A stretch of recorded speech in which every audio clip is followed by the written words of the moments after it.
สบายดีและสวัสดีครับFCพ่อแม่พี่น้องทุกคนเด้อเนาะ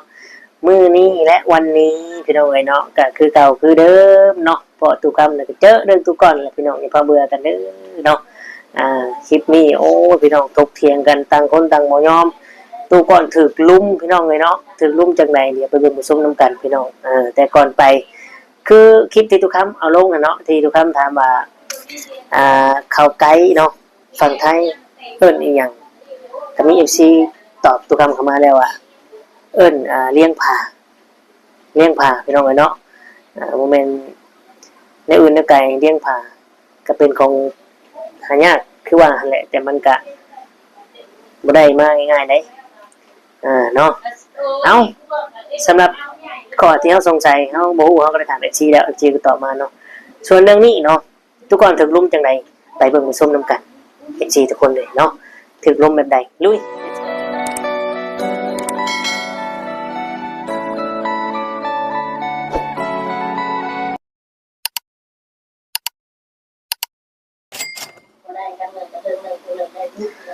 กับทักทายสบายดีและสวัสดี FC พ่อแม่พี่น้องหมู่เพื่อนเด้อเนาะบ่ว่าสิอยู่ฝั่งไทยฝั่งลาวหรือต่างประเทศก็ยินดีต้อนรับเข้าสู่ช่อง YouTube ตู้คำปันสุขพี่น้องเอ้ยเนาะตู้คำก็คือเก่าคือเดิมแหละพี่น้องบ่มีหยังเนาะเรื่องตู้ก่อนหลายคอมเมนต์ก็ว่าเราขี้โม้หั่นแหละเนาะพี่น้องเนาะ แต่ว่าคลิปนี้นี่มันเป็นคลิปล่าสุดบอกเลยว่าหรือว่าคลิปเก่าเนาะที่เพิ่นมาคุยกันนี่เพราะว่าเห็นเขาเจ้าเอาลงนะพี่น้องเนาะเขาเจ้าเอาลงว่ามีการถกเถียงกันอีกได้ทุกคนกับเมียเก่าเรานะพี่น้องคล้ายๆแบบว่าทุกคนเราก็เรียกซิดได้ซิดที่ว่าอย่างคอยแต่งจะเมื่อพุ่นแล้วก็ต้องเมื่อว่ากันอยู่พุ่นต้องเมื่อว่ากันอยู่เพื่อนอยู่บ้านเราบ้านทุกคนน่ะบัดเมียเราก็ว่าบ่ได้ต้องมาว่าอยู่บ้านคอยต่างคนต่างทุกเทียงสู้กันไปพี่น้องเนาะนี่จะพูดเก่งๆมาสั่นทุกคนถึกลุ่มพี่น้องเนาะทุกคนถึกลุ่ม ทุกคนเราสิอยู่ผู้เดียวแต่เมียเราเนี่ยหลายคนพี่น้องเนาะเมียเราหลายคนแต่ว่าคลิปตัวนี้นี่อาจสิเป็นคลิปตอนเราไปแรกๆบ่ได้ว่าอะไรได้ว่าเราอยากได้ค่าสินสอดคืนขนมคืนบ่เราถึงกลับไปบอกเองว่าจังได๋น้องทุกคนทุกคนโอ้คอมเมนต์บอกไว้เด้อพี่น้องเด้อเพราะว่าเราอยากได้ค่าดองสินสอดคืนพี่น้องเนาะทางทุกคนน้องเราก็ว่าบ่ให้ก็บ่เอาอย่างประมาณนี้นะเนาะเอาเดี๋ยวทุกคำจะพามาเบิ่งคลิปเราเนาะที่ว่าเพิ่นถกเถียงกันนะเมื่อว่ากันอยู่พุ่นอยู่พี่นะพี่น้องเอ้ยคันเมื่อเขาไปบ่สั่งนำเงาเขาต้องมาฮอดเอื้อเฮาน้องสมมุติว่าเจ้าเฮ็ดผิดข่อยขอไปบ่ฮอดเอื้อเฮาน้องบ่ได้บางทีบ่ได้ไปส่งได้เขาไปเลยได้แม่นบ่ไปจับมีแต่ให้แต่เกียรอย่าจะก่อนสมมุติคอยไปผิดแม่นบ่อยู่ในเพื่อนคอยมีอ้ายมีน้องว่าคอยไปบ่ถึงเลยกับคอยไปเจ้าไปบอกไปสอนมั้ยคันว่าบอกสอนนี่อยู่ซ่านเจ้าบอกคนแต่ชิวถ้าบอกเท่านี้มาแข่งดื้อขึ้นไปแต่ดาเราค่อยเมื่อใดเขาบ่เสียเพียงให้ได้ค่อยคนบ่เชียร์คืนได้ให้ผัวค่อยไปเลยเด้ค่อยไปเลยได้บ่อยากไปอยู่ไสก็ไปบ้านนี้ชุมเจ้าไปบ่ถึงแม่นบ่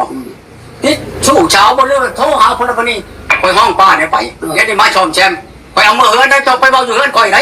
มันสิมาเว้าอยู่พี่ได้ไปเอาลายเมียเลยได้เมื่อป้านี่เว้าอยู่เจ้ามีเจ้าคนไอ้น้องเจ้าเอาเมื่อแล้วก็ซ้อมบ้านเมื่อแล้วก็แล้วเจ้าเลยเจ้าไปก็แล้วสั่งสอนจึงว่าสั่งสอนได้น้องประเด็นจะมาเลยสิลาเขาเลยสั่งสอนสิเอาอยู่แล้วค่อยก็สั่งเราเชียร์ค่อยแม่ละบ่แน่ได้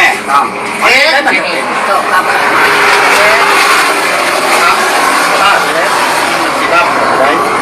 ไปมาดับดอกมาหลับชีมาได้จะใช้ไปก็ช่างยังทางไปเนาะไปห้องเจ้าไปเลยเนาะคนเดียวเรา น้อยกะตีร้ายกะตีตัวหนักเขาก็อยู่บ่ได้คอยนี้มากเอาโทษกับคอยก็บ่ได้อีก เคยตีเมียจัง ซองกำซองผายอยู่คุมมันจะมีโคตรเจ้ามานี้คือไรอันเจ้าท่านเจ้า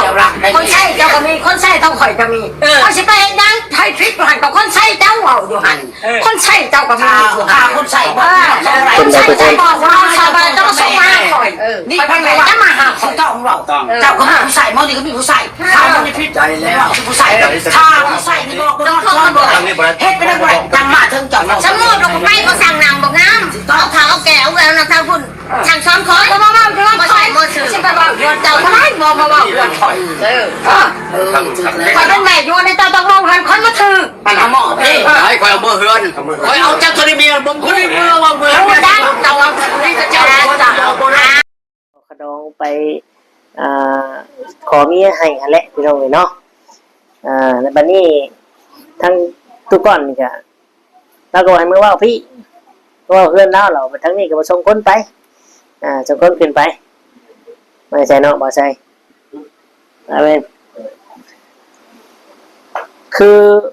มันกะนั่นแหละพี่น้องเอ้ยต่างคนก็ต่างอยากชนะเนาะหรือว่าอยากเมื่อว่ากันแบบอยู่บ้านเพราะว่าเราแต่งมือแล้วเรามือเอื้อนเราพี่น้องตามที่เฮาเห็นว่าเราไปกันขอเมียนี่คือบ่เห็นเนาะพี่น้องคือบ่เห็นนั่นแต่งจักเทื่อคือบ่เห็นแต่งจักเทื่อมันเป็นเรื่องจริงบ่คือเรื่องหลอกพี่น้องเอ้ยเนาะเรื่องจริงเลยคือเรื่องหลอกเพราะว่าตอนนั้นเห็นเราอันซื้อหมูสาวนางนะหรือว่าพระท่านได้แต่งบ่ไปขอไว้ซื้อบ่เนาะพี่น้องเนาะไปขอไว้ซื้อบ่เนาะหรือว่าเรื่องที่ทบเถียงกันเมื่อกี้นี่เรามาว่าวันเมียเก่าเราอันว่าเราบ่หรือว่าจังไดเนาะพี่น้องเนาะบัดเพิ่นนี่ซะบัดตุก่อนเว้านี่ซะเนาะแม่นอยู่เรื่องแบบนี้ไผก็มักทั้งนั้นแหละพี่น้องเนาะแต่มันก็บ่น่าสิเอามาเว้าสาธารณะแล้วก็บ่น่าสิเอามาเว้าขายตัวเองนะเนาะคือตุก่อนก็เราว่าโอ้เมียบ่เฮ็ดจังซั่นจังซี่เมียบ่ให้นอนนำเลยอยากปะมันที่จริงนะมันโรแมนเนาะเราเฮ็ดบ่ได้พี่น้องเมื่อว่าเมียบ่ให้นอนนำแล้วก็เว้าสารพัดต่างๆนานาไปแหละเพราะว่าเราเห็นบ่ได้เด้พี่น้องเนาะในบ่ได้เราก็หาเรื่องหาเล่าคิดตัวไปทั้งเพื่อให้เมียพิษแล้วพี่น้องทุกคนเลยเนาะใจในตรงนี้พี่น้องเนาะขึ้นยืนข้ามเอวอยู่พี่น้อง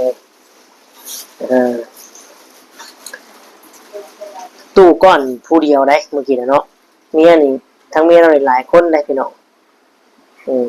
แต่บ่ฮู้ว่าตอนคนนั่งเถียงกันทุกเถียงกันอยู่ใส่เพราะว่าแต่ก็ต้องเป็นห่วงหรอกว่ามีอัน YouTube หลายคนอยู่ที่ไปไทยเนาะพี่น้องเนาะหลายคนอยู่นะพี่น้องที่ไปไทยสวัสดีทุกครับ สบายดีใช่FC ทุกคำปัดซุปเบิดสุขุสุคน ยังจะมาได้ใช่มาจากข้างนอกไม่ซื้อแนวน้ำแข็งมาหน้าบ่มาข้างนอกบ่ได้ซื้อมานะโอ้ข้าวพรรษาเนาะข้าวพรรษาลาพระเจ้าเอาหมดเหล้าข้าวพรรษาเนาะกันสิกินซื้อเบียร์ซื้อเงินไปพุ่นนำสิกินก็มันก็คือเก่าหั่นแล้วคือเก่าเพิ่นเอาเพิ่นว่างดเหล้าเนาะมันเบียร์ติให้นี่เขากินเบียร์ก็มีดีจีคือกันเนาะพี่น้องแม่นบ่ตุครับเอ้าไปจะไปเอาได้ซั่นก็เอาแล้วขอเล่าเรื่องหยังนี่บ่ฮู้นะให้ค่อยเดานี่คือจะแม่นเรื่องตุก่อนบ่มันแน่นอนแฮวเนาะพี่น้องเนาะกำลังเป็นกระแสเนาะในว่ากำลังถ่ายทำกำลังเว้าถึงเรื่องนี้ช่องทุกคำเนี่ยพี่น้องเพราะว่าเห็นคลิปที่เพิ่นเอาลงน่ะรู้สึกว่ามาทบเถียงกันอีกได้กลับมาเถียงกันอีกบ่เรียกว่าคือเก่าบ่ต่างคนต่างบ่ยอมเนาะทั้งนี้ก็ว่าทั้งนี้ถูกแม่นทั้งนี้ก็ว่าทั้งนี้ถูกหรือว่าเรามาเว้าเรื่องที่เมียเนี่ยที่เก่าเราเนี่ยจานเว้าแชร์เราบ่โดนใดๆเนาะคิดถึงมันคุยน้อยเทื่อนึงก็ยังเฮ็ดบ่ได้ตอนนี้เราแต่ให้กูเอากับมึงน่ะเอากับมาดีกว่าทุกคนเราได้เห็นคลิปนี้แล้วเราเลยออกมา เราจะให้บอกในวันไหนเราถึงบุกมาคุยกันอีกเนาะพี่น้องเนาะคือว่าเราจะได้กระรองขึ้นอีกบ่จะมาถามเอา จังว่าเด้อ นั่นแหละพี่น้องเอฟซีเลยเนาะส่วนเฮานี่ส่วนตู้ค้ำนี่ก็อายุปานนี้แหละก็ขวัดขว่าซะเนาะ แม่นเขาพัน บ่อายได้บ่ พันเนาะ เนาะคนยิ่งก็ให้เกียรติเขาแน่ แม่น แต่ว่าเขาก็ออกมาจังหันคือกันอันนี้นะว่าโอ้เมียบ่เฮ็ดจังซี่ตาย เอาเมียไปแล้วนี่เฮาบ่สมควรเว้าเด้ว่า10เทื่อ8 9เทื่อนี่เฮาบ่สมควรเว้าได้ตอนยังอยู่กันแต่ถ้าเฮาเลิกไปเฮาก็บ่น่าเว้าได้ มันบ่เหมาะสมเนาะ มันบ่เหมาะสม มันก็แม่นอยู่ว่า เฮาต้องให้เกียรติเขานำเมียเรื่องนี้ใครก็มักก็แม่นอยู่เนาะแต่มันก็นั่นแน่เนาะพี่น้องเอ้ย อันนี้เราออกมาแชร์แต่เว้าแต่เมียว่าจังซี่เมียได้อาย แม่น เจ้าบ่อายแต่เมียอายก็มีก็ต้อง อีกอย่างก็สังคมก็บ่ได้มองว่าเจ้ามันเก่งได้ แม่น บ่ได้มองว่าเจ้าโอ้ยเฮ็ดจนเมียทนบ่ได้มันบ่แม่นเนาะ เรามักย่องบ่เนาะ ยันใส่อารมณ์แล้วก็ยันใส่อารมณ์แล้วก็ คู่ก็ตบตีเมียอย่างนะฮะ ให้คอยเดานี่เราเป็นน้ำตู้ก้อนนั่นแหละ แม่น เพราะว่าเรานี่สิคิดว่าเราถูกตลอด แม่นช่วง เรานี่บ่ผิดเลยเรานี่ ถ้าว่าผิดเราคิดว่าเราผิดเราแบบนี้เนาะคิดว่าไงพี่น้องของดีแล้วนี่เราออกมาโซ่ ถ้าเป็นของดีนี่ไปไปแล้ว โอ้เพราะว่ามันยังมันเชื่อมตั้งแต่เจ้าอันเฮ็ดผิดครูแล้วผิดครูผิดศีลแล้วพี่น้องเลยเนาะแล้วก็เรื่องที่ตู้คำว่าเขาใกล้เนี่ยมีชีคอมเมนต์มาเลยนะว่ามันว่าทางฝั่งไทยนี่นี่ยังเพราะว่าตู้คำถามนี่ว่าเขาใกล้เนี่ยฝั่งไทยนี่นี่จะฮู้อยู่บ่ บ่ เพื่อนว่าอันเลี้ยงปลา เลี้ยงพา แม่น อ ว่าเลี้ยงปลาเห็นบอกมันก็มีข้อมูลแท้ อันนี้มันสิอยู่ประเทศนอกคุณได้ แม่มันก็มีแต่ว่า หายาก ทุกคนได้มันก็จะยากนะทุกคนยากเพราะว่า มันของนั่น บ่ เนาะ ค่อยได้เห็นเลยทำไว้ไอ้เขาไก่นี่เต็มที่นี่สิตุ้ม น้อยเนาะ ใกล้แบบตุ้มเป็นตุ้มนะ สิให้เงาออกมาเนี่ยโอ้ย ยาก ยากทุกคนเลยเนาะ หรือว่าเขาเบ้บ่เนาะ เขาแบ่มันก็มีอยู่แล้วพี่น้องมันยาวพูดแล้วเนาะ บ่เห็นบ่ทุกยันว่าคือเขาเบ้ เราว่าเนี่ยโอ้ของดีแล้วที่เราออกมาโชว์แล้วอะ10 เม็ดบ่จะแต่ว่านอนอยู่ใน ใช้สร้างงานบ่ แปลว่าพระเมียไปได้สัมบูชาสัมเมียนี่ 70กิโล80กิโลดิไปแล้วปล่อยไปแป๊บเดียวเขาเล่นกลับมา เว้าได้เลย ชั้นเลย พี่น้องเลยเนาะ แม่นบ่ เราเว้าในยุคสมัยแต่เฮาท่านเกิดหรือว่าท่านใหญ่มันก็นั่นแหละเนาะเฮาก็บ่ยังบ่ฮู้ดิ เฮาก็คิดว่าจริงแท้บ่หั่นน่ะแล้วก็มี FC พี่น้องมี FC คอมเมนต์มาว่านี่อยากฮู้ว่าได้บ่ได้แท้ชวนเราวิ่ง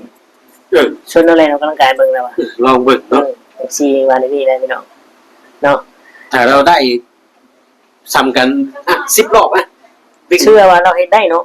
ได้ มันฟิตได้พี่น้อง เชื่อแบบแต่ถ้าวิ่ง2รอบหอบแล้วโอ้ย อยากสิเว้าเลย เว้าแล้วบาดนี้ โอ้ทั้งนั้นเลยเนาะแต่เฮาก็บ่เชื่อพี่น้องมัน ถึงเฮาบ่เชื่อก็เฮาก็บ่ได้ลบหลู่ได้เรื่องของแบบนี้ ตัวนั้นเฮาก็บ่รับรู้แต่ว่าตัวที่เราเฮ็ดชิกเทื่อเท่าเทื่อนี่นะมัน อันนี้ ได้เชื่อพี่น้องเอ้ ข่อย ย บ่อยากคุยเลยนะเรื่องนี้ เฮาก็แต่เป็นวัยรุ่นก็บ่ฮอดนะสิเท่าเทื่อ เนาะ เนาะ ที่3ไปสู สู ง ง สุดแหละ 3เทื่อ4เทื่อพี่น้อง ถ้าสิบืนใจนี่ก็4 5ไป เบื่อเลยเมื่อยนะเที่ยวรับสาร 2เทื่อนี่นอนหลับตาคนเดียว เขาอยากกระตุกกระตุ้นก็บ่ปาน ร่า นั้น งกายเจ้าได้บ่ แม่ร่างกาย เป็นอยู่ ฮอร์โมนเนาะฮอร์โมนน้ำอาสุจิเนี่ย มันผลิตแบบบ่ทันบ่ไหวปานนั้นเราไปลองเลย เจ้าใส่ยากระตุ้น